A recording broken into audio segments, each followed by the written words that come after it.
You're checking out the Investor Shed podcast with Nick Beveridge and Jeremy Kitchen. They're on the path to financial freedom and they're taking their community with them. Stay tuned for the best free real estate investing advice on the internet.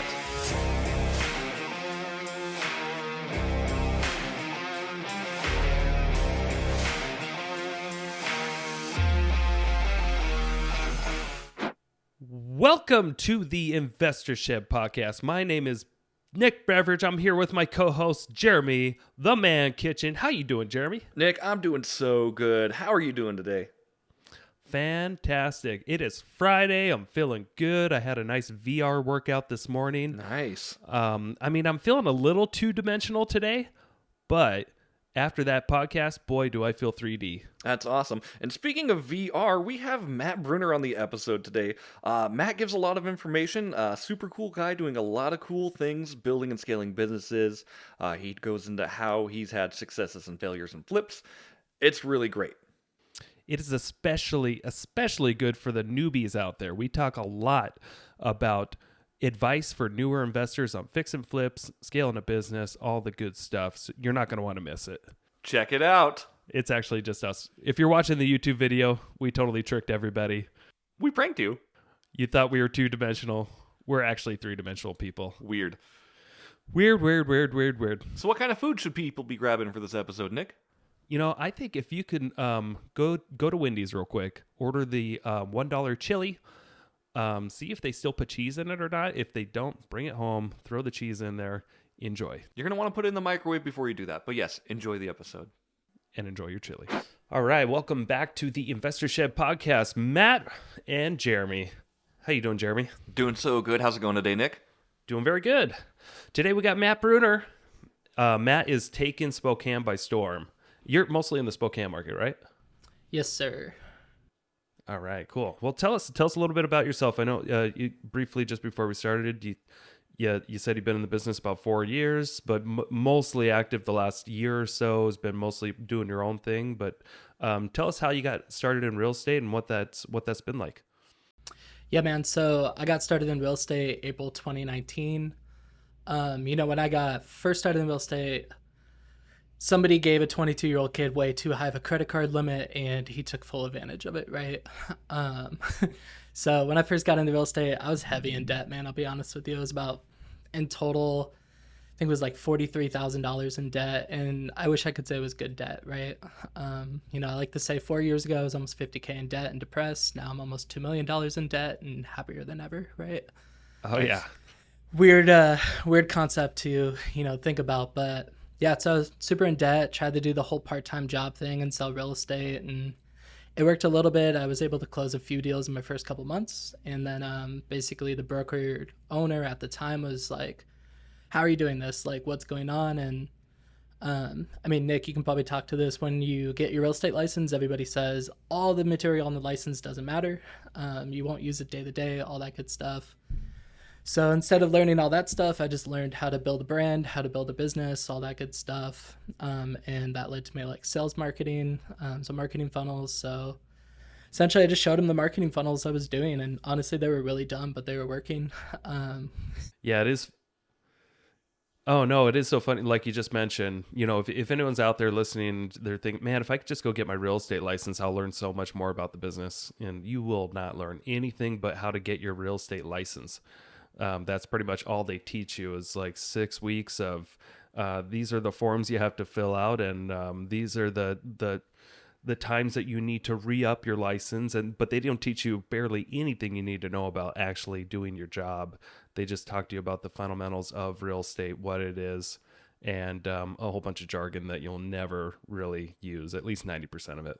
And then you're let off into the streets, and you got to figure it out from there. And hopefully you have a good team around you.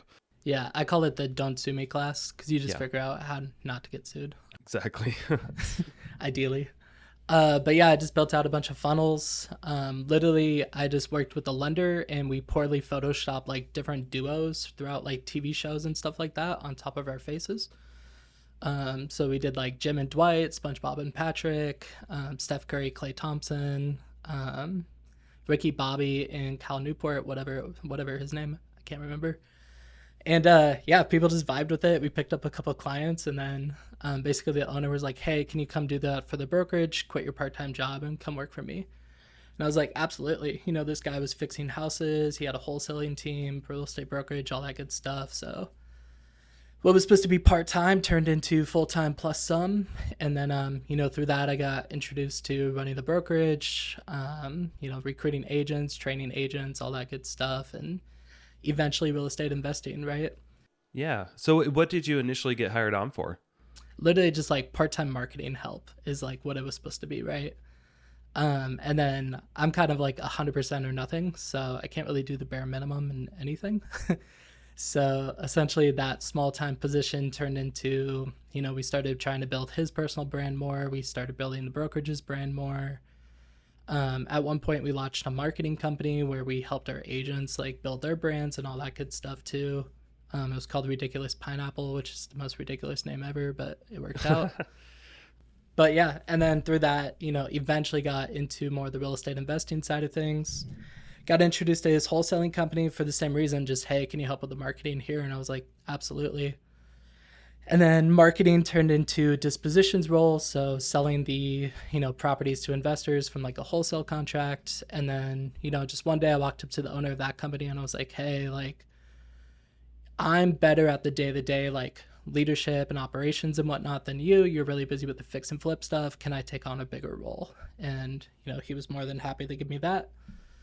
So sat in that COO role for about 2 years, but basically we turned our wholesaling company into a real estate brokerage, into a commercial acquisitions company, and then he was running more of the fix and flip side of things. So we kind of had 4 companies in one. We grew that company to about 24 people in total. We were doing about, you know, 150 transactions a year per se, between everything. And then, yeah, we were just scaling like crazy. That is a massive operation for a real estate investor type of business. 24 people. Well, it was like 12 real estate agents, a couple virtual assistants, acquisitions team on the real estate investor side, dispositions guy, and then leads managers for like qualifying leads, setting appointments, all that good stuff. Yeah. When you had that many people um in one setting trying to do, you know, trying to broker transactions, does it start to get more difficult or easier? I think it depends how you set it up. Because as like a leader, it's like you can kind of choose to let people operate on like their own platform, or you can be really involved and like micromanage people. So we only brought on experienced agents, for example. So all of our agents really didn't need like extra support. They just wanted the system to work in, if that makes sense. Yeah. So it didn't necessarily get harder per se. I think we made a lot of really great hires and like hired for the right roles.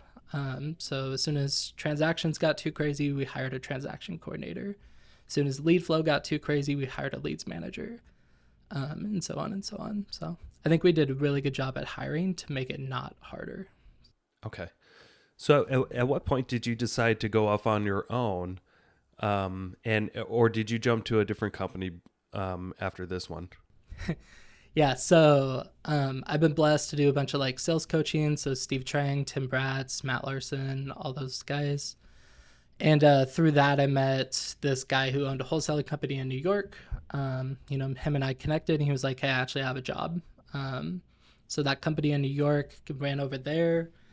And like, what's cool is like, literally, he was like, "Hey, I have this job," and I was like, "I'm interested." 3 weeks later, I lived in New York, right? Like, I was just like doing it. You know what I mean? And then, so essentially, that company, when I went over there, they were doing about 8 wholesale deals a month. And then we started a coaching company. So we were coaching about 34 other entrepreneurs to like get their, you know, career started, their company started, all that. And then that company, we actually more or less we built out a franchise model of the wholesale business, right? So wholesaling business is just sales and marketing. That's all it is. So essentially we franchised, right? That's air quotes for anybody who's listening. Essentially, you know, we franchised out that model, and then we actually launched in Louisville, Kentucky. We were still operating in Rochester, New York. And then we launched our other one in Dallas, Texas. And then we had 2 others lined up, but when I made the jump to kind of go back here and go solo, Basically, me and the guy who owned it, we just had a real heart to heart, and I was like, "Hey, man, I don't think I can be number two anymore. I think I need to have my own business. I think I need to be, the guy or whatever you want to call it. Because up to this point, I never had ownership in anything. So made the jump from there, moved back to Spokane in November 2021, and from there, a few of my companies were born. So now I run Lily. Lily's a wholesaling, well, I call it an acquisitions company. So essentially, we just acquire properties and then we're either going to buy and hold them, fix and flip them, or just wholesale them off. Or if it turns into more of a retail lead, I have my retail company that's called the Creative Agents. The Creative Agents is just real estate team. So traditional realtor stuff. Okay, great. Prior to real estate, did you ever have your own business? No, so I did outside sales for AT&T. So I got to work a lot with like small business owners and like first responders and stuff like that.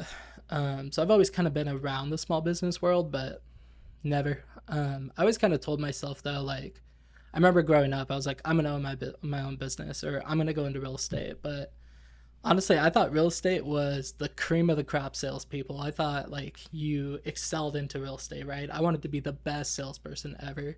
So I was like, I gotta be in real estate. And then you get into real estate and you're like, there's very little sales in this. I know, isn't it amazing? Like there's aspects of it for sure. And I think agents kind of have to choose if you're going to be a service or a salesperson, but like it's not a lot of salesiness. I think you get more of it on like the investing side of it for sure, because you're going direct to homeowner and all that good stuff. But yeah, I quickly realized that real estate is not necessarily cream of the crop salespeople as I thought. But Yeah, I have a background in sales before real estate, and holy crap, I had kind of the same, thought process that you did, I think, where I thought, the bigger things that you're selling are going to take more skill. And I remember starting off, I think the first thing I ever sold was like cell phones. And then it went into like Cutco knives, and then I was selling vehicles and trucks. And I remember the bigger the purchase got, the easier it became, because there's just, I don't know, there's less convincing. When people are going to make a large purchase, they usually already are prepared for it. And then when I got into real estate, I had no clue how easy it was you don't have to convince anybody of anything other than just, you got to convince them that you're a trustful person and that you're reliable and you can answer the phone and return their calls. And that's about it. Like all you got to do is open doors. Like people are going to fall in love with the house, or investors are going to want to buy a house if it's their turn. I don't know if that makes sense, but with, jumping into the real estate sales profession, it's not about being slimy or salesy or convincing whatsoever. It's just about being responsive, pretty much, and taking care of people and doing the right thing. That's about it. Yeah, that's good stuff. I'd offer a counter argument on that, honestly, because the market is kind of saturated with realtors right now. You have to be salesy to a point. And kind of like you're saying, though, you have to answer your phone, and you just have to be somebody who is able to be getting more business. So props to both of you for continuing to thrive in a declining market right now. So, well, I'll counter you again and say, wow. No, you don't have to be extra salesy. I think you just have to be better a job at communicating with the people that know, like, and trust you, and just remind them that this is what you do and you can help them out. But I think there's a difference between being salesy and just being staying in communication. Sure. And I'm not going to counter you again because we're going to move on this episode and we're going to have a chat after the episode, Dick. Yeah. I guess we can talk to Matt again. Sorry. All right, Matt, I do want to dive a little bit more into what Lily is. So you said Lily's a company you started up here. How long ago did you start it, and what do you plan on growing with it? yeah, so Lily officially launched December of last year, so 2022. Yeah. Essentially, Lily, we're just gonna basically redo what we did in New York, right? So build out that franchisable model. Personally, though, I think it's more profitable if you just go into more markets rather than going like the franchise route. So essentially, Lily will grow into a virtual nationwide wholesaling acquisitions business, right? The unique thing about Lily, though, is essentially we have Lily, the acquisition side of the company, and then Um, Disclaimer, not fully set up right now, but what's coming in the next 3 months is we'll actually have the fund of Lily as well. So the really big advantage is the fund will fund all of our properties rather than using hard money, private money, all that good stuff. We'll be able to, work with accredited investors and basically ideally cut down our cost for acquisitions. So, but yeah, we'll just be going nationwide virtual. Lily is launching the entire Midwest in the next 2 weeks, which is nice. So, And is that one of the companies you're going to be scaling and exiting then, as far as franchising it out, basically? yeah, so I told myself when I moved back to Spokane, the only things I want to get involved with is something I can scale myself into, like the visionary seat or like the owner box or sell. So I have Lily, which, thankfully I've been able to sit in the visionary seat for a while. We just kind of revamped some things, so I'm kind of back into the weeds of it, but that's fine. But essentially anything I do, I just want to be able to sit in that like visionary or like ownership box and really just focus on leadership things besides like, being in the weeds of things and taking all the sales calls and taking all that. So yeah. So I've heard you so far this podcast. You mentioned visionary. You've mentioned integrator. Which one would you say more suits you? Yeah, so up until this last year, I was always that integrator role. And for anybody who doesn't know, the way I think of this is visionary is like you see steps A and you see step Z. Integrator sees B through Y, right? So visionary, all you see is like where we can start and where we want to go, and that's all you care about. Just where we're going, what's the vision, how do we get there, all that good stuff. Integrator is the guy who's going to say like, okay, we want to go nationwide. Well, now we're going to need a buyer's list in this market, and then we're going to need marketing in this market, and then the sales team is going to do this, and then et cetera, et cetera, et cetera. The way I think of it is like, you think of Steve Jobs with Apple. Well, not a lot of people talk about Steve Wozniak, who's running it or whatever it is, right? The real integrator. Yeah. So I personally think integrators make the world go round. Nick, I know on your team you have like Samantha and all that good stuff, and I know you're losing her, so I'm sorry. No, it's all good. Well, I have Joe. Joe's she's actually the integrator on the team. I've been known as the visionary. I would agree. Yeah, but Joe is fantastic. I mean, she also we share the same we share the same long-term goals, and I think that's what really makes it work. But she's definitely the more, oh, okay, you want to do this, and then she'll go to, just like you said, she'll go to step B. While I'm just drooling and salivating over Z. Z is what we need. Z Z Z Z, and she's like, that sounds great. Let's start with B, and we'll go from there. So yeah, I think it's so important. I used to say the visionary's job is to bring like 20 shiny red balls to like the integrator every single day, right? And then the integrator's job is to like punt 18 of them as far away as possible and focus on the 2 good ones, right? And then like you can go chase the other 18 or you can go get 20 more. It's really up to you. But integrators can be focused on those 2. So yeah. So do you, with Lily, do you have a partner? So I did have a partner, but we exited that partnership probably 2-3 months ago. Just different like long-term visions, right? Yeah. Lily originally kind of started with like 2 other partnerships, and we were doing good for like what they wanted, but I just kind of thought bigger. So I wanted to go nationwide. They were super happy in Spokane and Northern Idaho. That's fine. So we just kind of split. Awesome. And so have you grown and exited any other businesses? Because obviously this is something it seems like you're passionate about, like growing and scaling a model and then just kind of pitching it off to somebody else. Be like, run with the keys, run with the vehicle for a little bit. Yeah, so I've never successfully like sold a business, but essentially that's really what I've done for the last 4 years. The real estate brokerage back here, unfortunately that one disbanded, but when I left it, it still, it was still running. Same thing with the acquisitions company, all that good stuff. Company in New York, all the franchise locations are still, operating. And then I still stay in contact with a few of them, just do like social media, stuff like that. But essentially, most of the companies I've done and kind of what I got hired in New York to do is just start it, scale it, and then hire leadership behind us. So basically that's all we've really done. And then over here now, it's, similar story where like Lily, it's like we're completely virtual now. So we only have virtual assistants on the team. And then with creative agents, it's just my girlfriend and I, and we just tackle that together. And then we have a transaction coordinator, but never successfully sold a business, but exited quite a few of them, and they're still operating. So Okay. Okay. So Matt, what would be the one big piece of advice you would give to an investor who's struggling with marketing? If you can only give them one piece of advice, what would that be? yeah, I would say like everything comes down to time, money, and effort for me.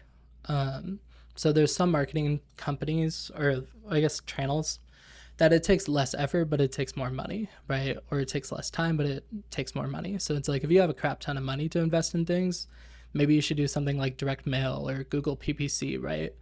It's very passive. It's going to cost more money, but it's going to like take less time and effort.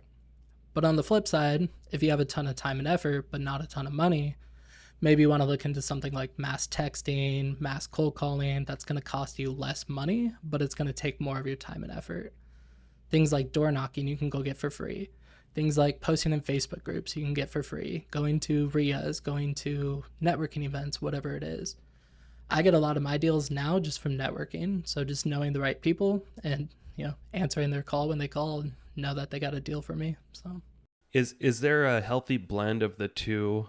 The passive marketing and the prospecting directly. Is there a perfect blend formula out there that you can recommend? I don't know if there's really like a blend for it, but I think you always want to scale to more passive.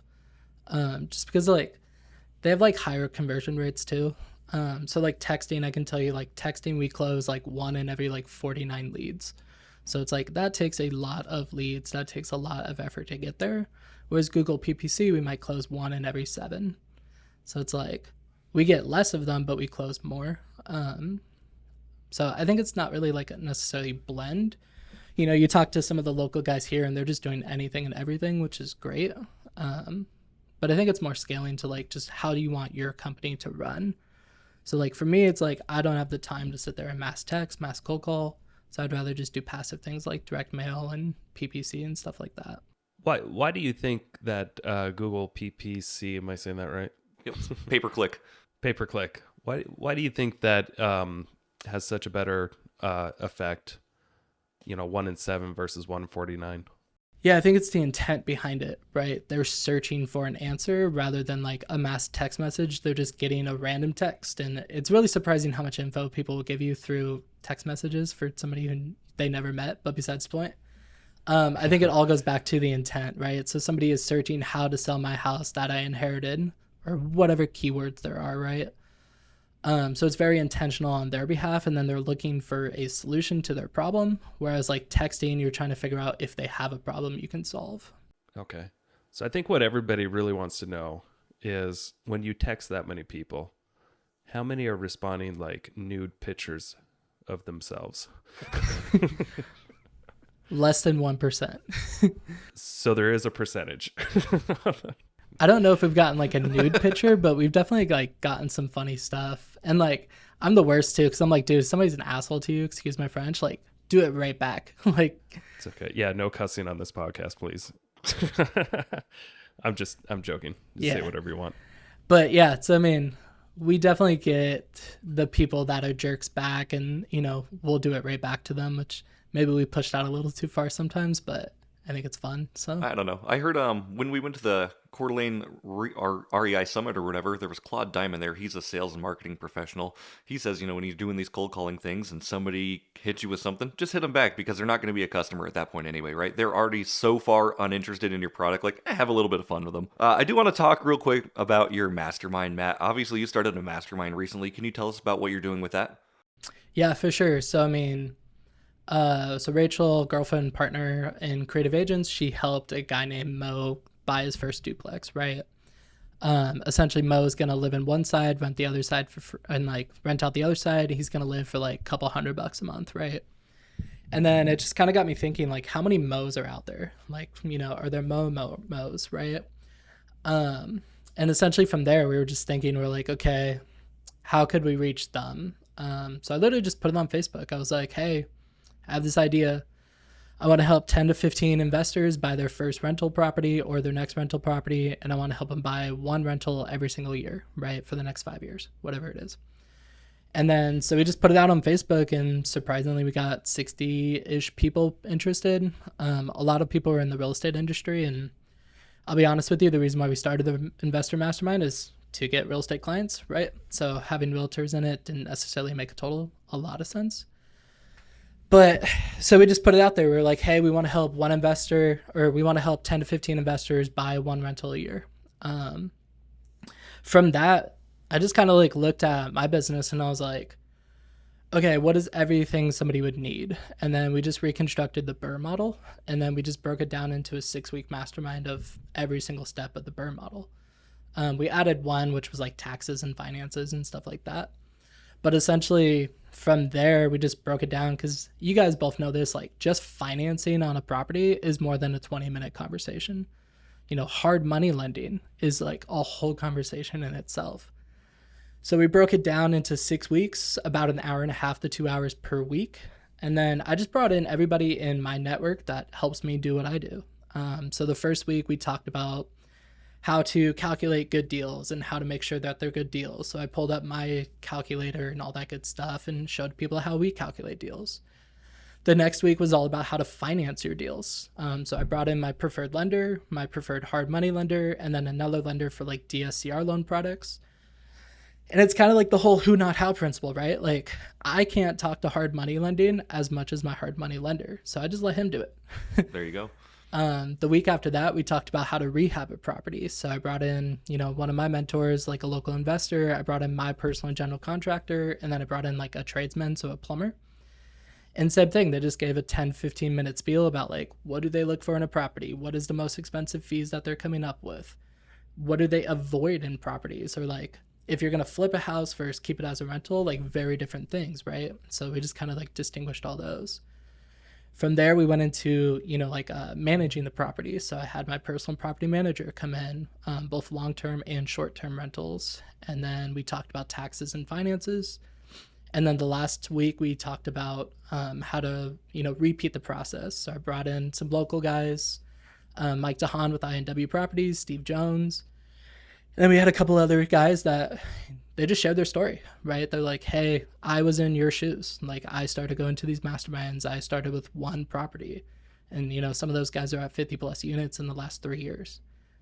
So that week we just really talked about, hey, it's possible, It's awesome. And so you're done with the 6 weeks. Do you have a plan to do another mastermind, or are you done doing those? Yeah, we're going to start one up probably like the 3rd week of March. Essentially, like I want to do one a quarter because we actually had probably 12 people like stick out through the entire thing. And all 12 people said they got value out of it. All 12 people said they're ready to go buy a rental, all that good stuff. With the interest rates right now, it's a little hard to make them cash flow. So a couple people are waiting on that. But, essentially, I think we're going to do it at least once a quarter because we just love teaching. We're going to open it up to like real estate industry professionals too. So we'll have like a real estate professional group and then like a normal people group, just because different conversations there. You know what I mean? Awesome. Hey, so if we can jump back just a little bit. The first 3 years that you were in real estate, you were working for other people, and then you jumped in on your own. Was it your first time being self-employed? I was 1099 the entire time. Oh, were you? Okay. Gotcha. So you're on commission only. So you're kind of used to the inconsistent paychecks. Yeah, or like to like really dive into that, like I worked for other people and like I would have done it for free. You know what I mean? And it's like I wasn't making great money, to be honest with you. Like the only way I was really able to pay off that debt as fast as I could was just other real estate deals, right? So like finding a onesie twosie wholesale deal or completing my first flip or like finding that buyer or seller that wanted to go buy that house. But all that stuff went outside of the company because, you guys know this, running companies is hard. It takes a lot of time, you know what I mean? So I would have done it for free, and I think more people should look into like working for somebody else, not necessarily for free, but just like get paid an education. Like I learned so much. There's no way I'd be able to do what I'm doing now if I didn't take those first 2 years to like really just like hone into somebody and like learn from them and like get experience on the job rather than just watching YouTube all day. So Totally agree. Yeah. So I was an agent for 2 years when I first started. Before I ever, well, I knew I wanted to join it or start a team almost right away when I got started in real estate, because I had no idea that you can grow a team and make an actual business out of being a real estate agent. I just thought of real estate agents as self-employed people that eventually get divorced and die early. Um, and because, they're trying to run everything on their own. My dad was an agent. And I just saw he just seemed like he hated his job. But I got into it because I thought I can learn about real estate investing. But I remember as soon as I got into it, I started with Keller Williams, and they talked about how you can actually grow a business and grow a team. And I thought, man, I want to do that someday. And I worked a couple of years by myself, and then I moved back to Idaho, and I actually joined somebody else's team. And I thought it was a great opportunity. I got to learn for a full year what it was like working on the inside of somebody else's business, and just, what could I tweak to make this better when I do leave someday. And it was great on the job training. Yeah. Anyway, just want to put that out there, that I agree with you. Sometimes it really helps to work for somebody else if that's what you want to do. yeah, well, it gives you a way in earlier than maybe you expect, right? Because a lot of people are worried about losing like their W-2 income or whatever it is, right? And it's like, if you can just go work for somebody and get paid while you're doing it to learn what you really want to do, why wouldn't you do it? Like I know a few engineers that have like had really high paying jobs, and then they just went and worked for somebody else in like an operations role or whatever it was, project management, whatever. And then they were able to like go into real estate while still having the steadiness of a W-2. And then like while they were working there, they're still able to build a rental portfolio, still able to fix and flip properties and do what they really want to do with their life and still get that like steadiness of an income, right? So Totally. Dude, I've seen that a lot. Engineers just gravitate towards real estate. Like, and people that have engineering jobs, they just eventually they're just like, wait, what? I'm good with numbers. Real estate makes sense. I'm going to start this on the side. And then eventually they get to a point where like, see ya. But I find that fascinating that it's almost always engineers and pilots and stuff that end up getting into real estate over time. Yeah. It's interesting. Matt, I do want to talk about one or two of your deals real quick. You've done a lot as far as like wholesaling. I want to talk about some of your buy and holds. What have been some of your favorite properties you own and why? yeah, I think like my first flip, I got saved by the market, to be honest with you guys. As you guys know, it's like the market's gone way up and then we're kind of like going down a little bit, besides the point. So like my first flip ever that like I was on title for, I was ready to do all that good stuff. For lack of better terms, like complete shit show, right? Like most people had the same story of like their first property was just like, yeah, I mean, mine was poorly managed. The entire project took almost a year to finish. I moved to New York halfway through, so that didn't help. And then essentially, we locked it up and our contractor was like, yep, this is going to be 60 grand. I was like, awesome. Locked it up, had hard money lined up, all that good stuff. And then, the day after we go under contract, my hard money lender calls me. He's like, hey, actually, we can't fund this. And I was like, oh, cool. Yeah, yay. He was a lender that was 100% purchase, 100% rehab. So we had to come with very little cash to the table, right? Do you remember why he all of a sudden changed his mind? I think his fund like ran out of cash or something like that. For whatever reason. That's the excuse we give when it's just no, by the way. Yeah, I suddenly have no money and I'm like, okay, cool. But we had like a $10,000 non-refundable earnest money and like all this other stuff, right? So essentially that was like problem number one was our lender was like, hey, actually we can't fund it. So just called around to my network, knew a bunch of investors, all that good stuff. And I was like, hey, who would fund this? And then we found somebody that would fund it, but they wanted 20% down. And then they also wouldn't fund our rehab. So we're like, crap. So we went from very little out of pocket to 20% down on like 150. So, good chunk of change. And then our rehab was supposed to be 60 grand. That contractor ended up just ghosting me. So that was always fun too. And then our new contractor was like, no, this is going to be like $110,000. And I was like, that's a big difference, like for sure. So, that was strikes one and twos and we hadn't even closed yet. You know what I mean? So we're just trying to figure out everything. We're like, okay, do we take the $10,000 loss or what are we going to do? And I had a business partner on this deal, and more or less his dad pulled a HELOC, and he used that HELOC to fund our rehab and the down payment and all that good stuff. Project starts complete, like, everything was going good for like 2-3 months. I moved to New York. I'm like, hey, this is gonna be done in 2 months. I'll just get a buddy to sell. It'll be all good. The entire time I was in New York, I guess my contractor was there maybe once a week, maybe once every 2 weeks, whatever it was, right? And unfortunately, this is like a pretty common story for a lot of people and their contractors. And I think I was just like way too trusting of the guy. I'm like, oh, I understand. Like, you have other stuff going. Like, I get it. Just please try to get there. Like, okay, you're waiting for materials. Got it. That makes sense. And like, suddenly almost a year went by and the house was like not even finished. So I come back from New York and I'm like, guys, like, I'm expecting to list this house in like 2 weeks. Part of the reason why I was like comfortable like leaving my job in New York was I was like, oh, I'm going to sell this house and make a ton of money, like whatever. And then, I moved back and probably 3 months later, we're finally on the market, right? Thankfully, when we originally ran numbers, we thought our ARV was like 299, right? And then in that year, Spokane's market appreciated like crazy. So we ended up selling it for 399, which was like awesome. So we made about $82,000 off that. But it wasn't going that way. You know what I mean? So I think like the first deal was great because the market kind of saved us. And then kind of my deals now, and like kind of the second ones I guess I'll talk about, is like a lot of my deals now, it's the exact opposite. When we bought it, we thought it was going to sell for 350, and now we're like, no, it's probably going to sell for 320.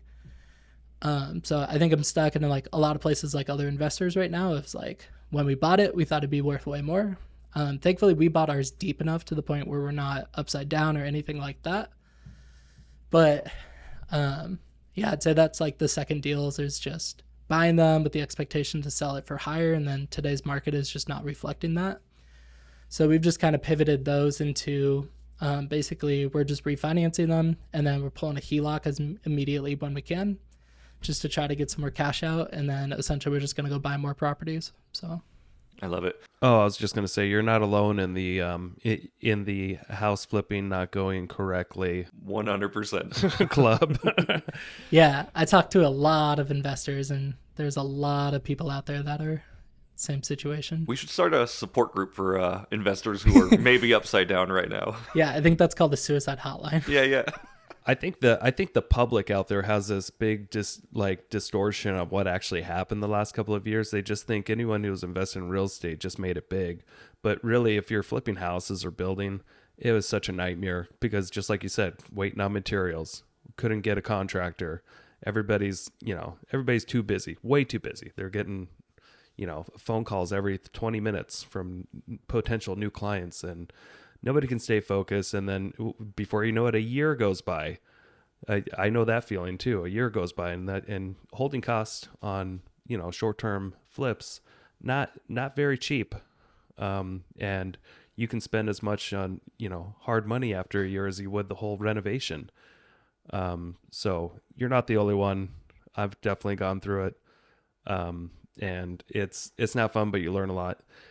Did you have much of a construction background when you got into this? No, absolutely none. Yeah, I do more bad than good with a hammer in a house. So pretty much none. The most I had was, at the first company I was running, he ran most of the flip stuff.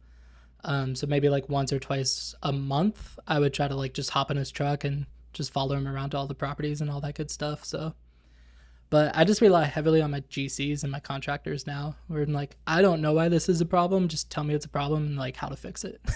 You know what I mean? So You don't need to know the ins and the outs. You need to know somebody who can fix it for you. yeah, and to be honest with you, I don't want to know him. Like Right. I don't need to. Yeah. So. But it's so complex and there's so many moving parts. And I mean, I've almost come to the conclusion that fixing and flipping houses should just be left to like contractors, that don't want to work with clients, and they can buy their own properties, fix them up and resell them, and they'll do so much better. Anyway, it's hard. It's hard out there. If you're thinking about fixing and flipping houses will be easy and you've never done it before, you're in for a roller coaster.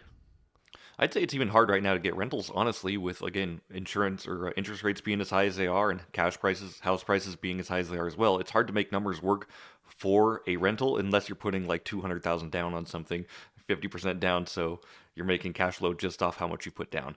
It's possible, but it's definitely a challenging thing for sure. I do want to talk about, Matt, what you learned on your first couple flips, because obviously, I mean, things went wrong on your first one. What have you learned to not do anymore?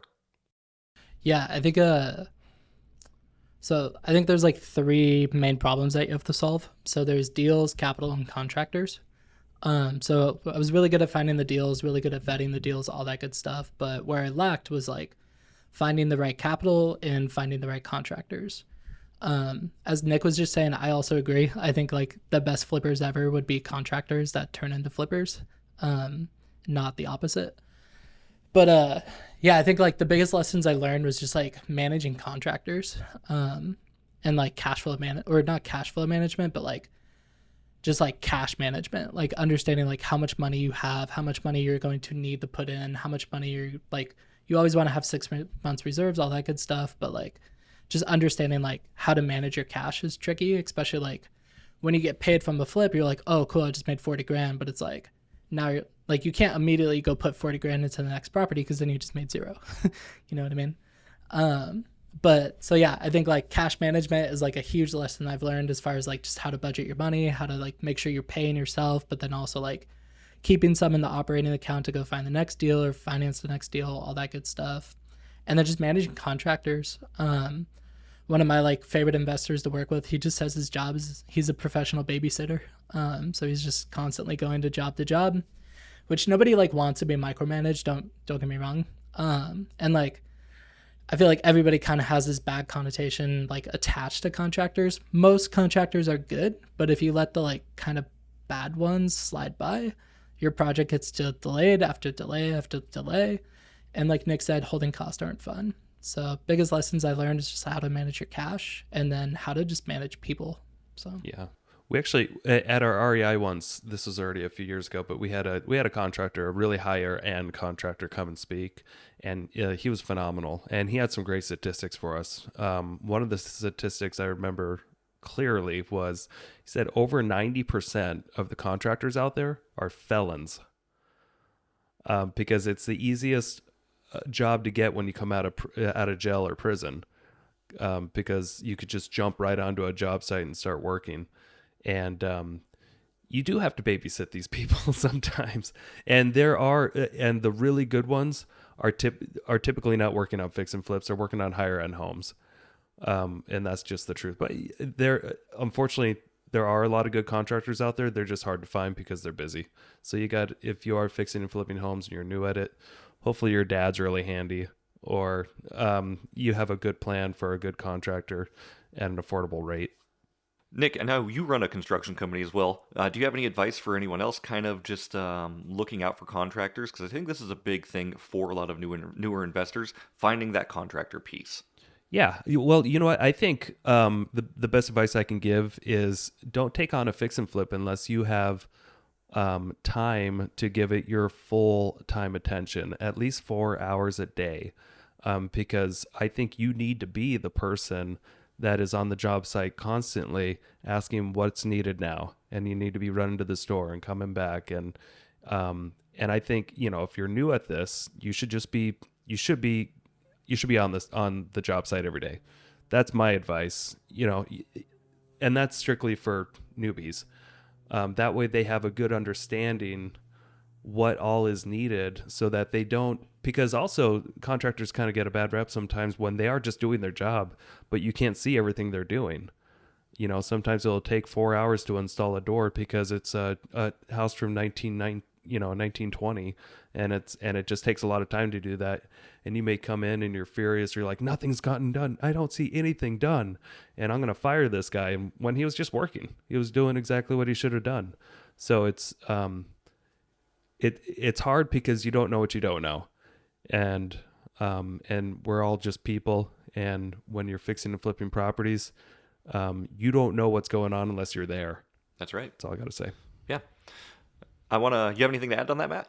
yeah, can I add to that? Like I think newbies too, like I think you should only do one if you're brand new, right? I think you should do one completely start to finish. It's sold, the money is in your bank account, and you're done.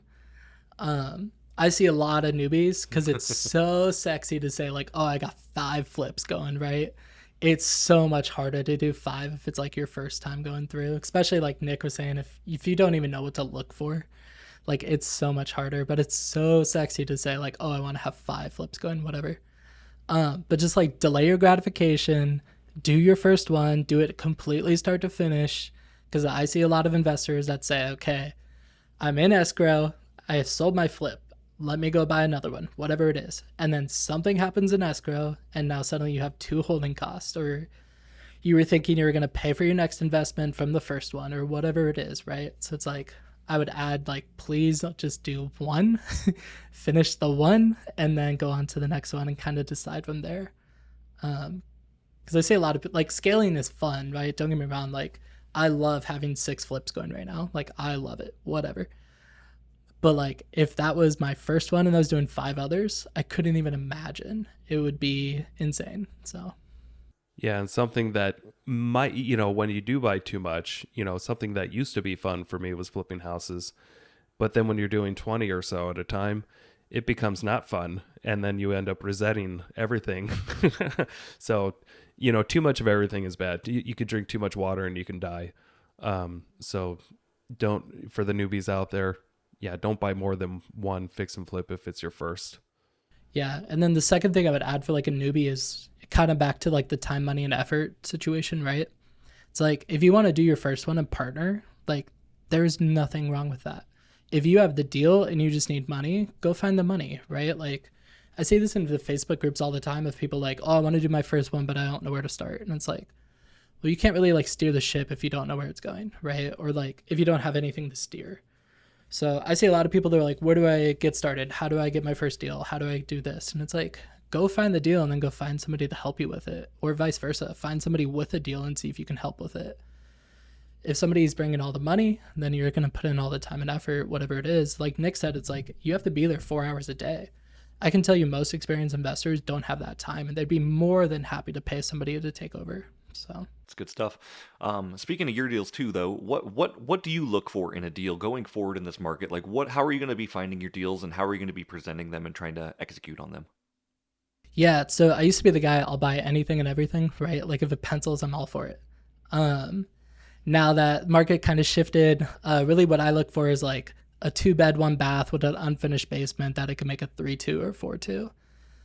Outside of that, just anything that I can be in all in repairs and everything at about 65% of ARV is like I'll look at, you know what I mean? But majority of the time what I'm looking for is like a 2-bed, 1-bath with an unfinished basement where it can add square footage, where it can add beds, baths, and then just refinance and keep it as a rental.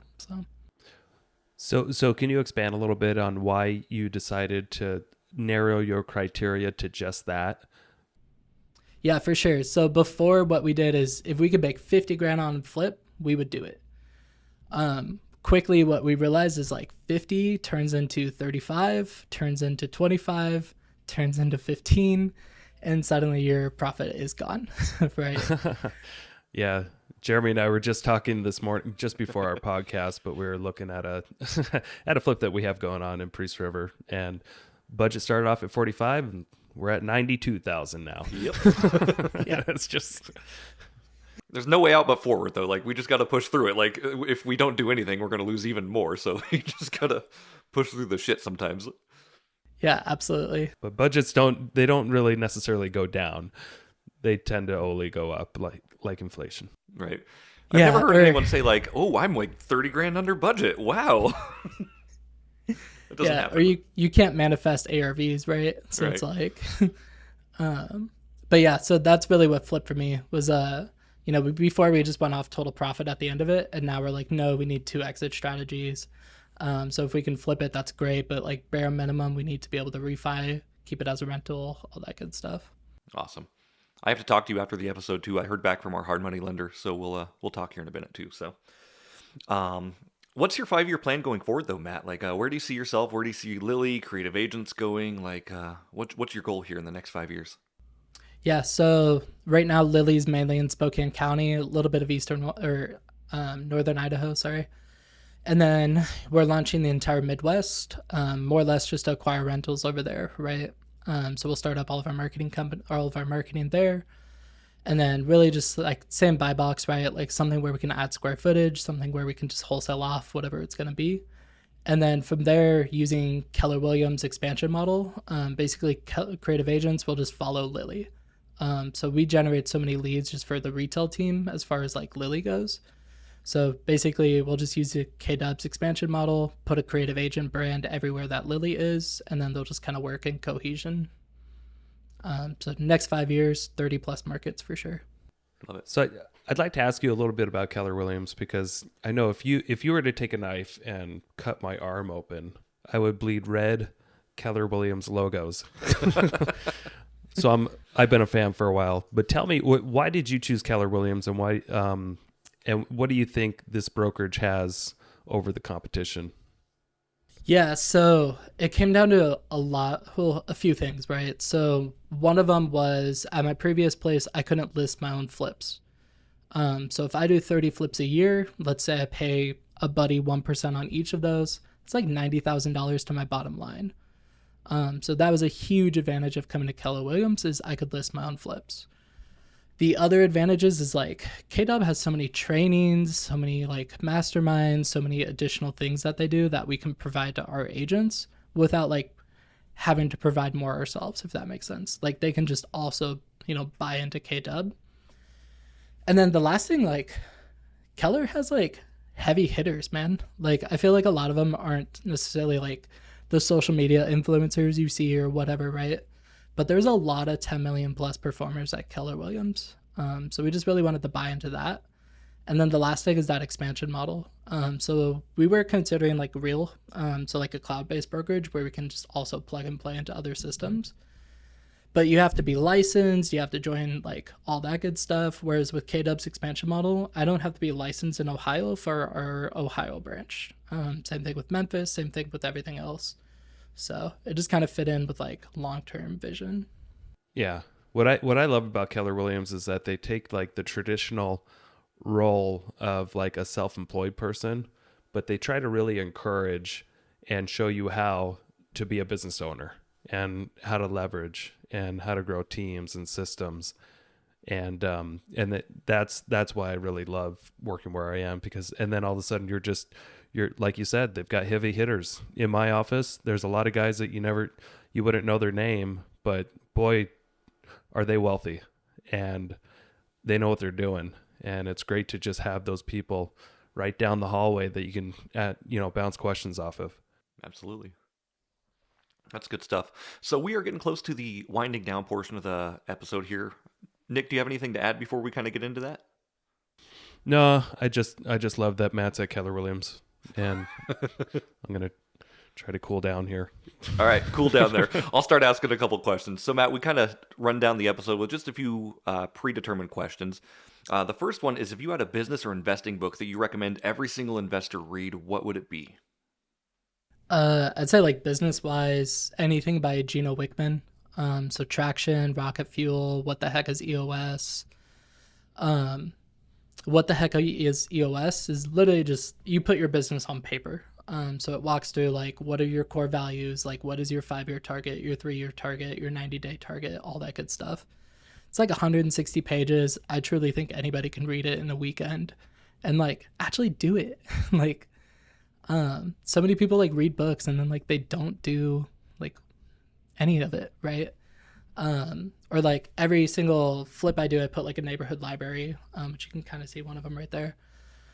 But I put a neighborhood library in front of every single one of them, and we fill it with investing books, we fill it with business books, we fill it with like self-development books, all that good stuff, just because like I feel like more people know it or need to know it. So 100%. And again, you're right. Like, you can read all the books you want, but you got to start taking action at some point in order to get the result you want, for sure. So yeah, I could go off on this, but like long story short, it's like if you read a book and you don't implement it, you are no better than somebody who can't read. Like that's good stuff. Next question I got for you, Matt, is if you had $30 million just gifted to one of your bank accounts, what's the first thing you would buy?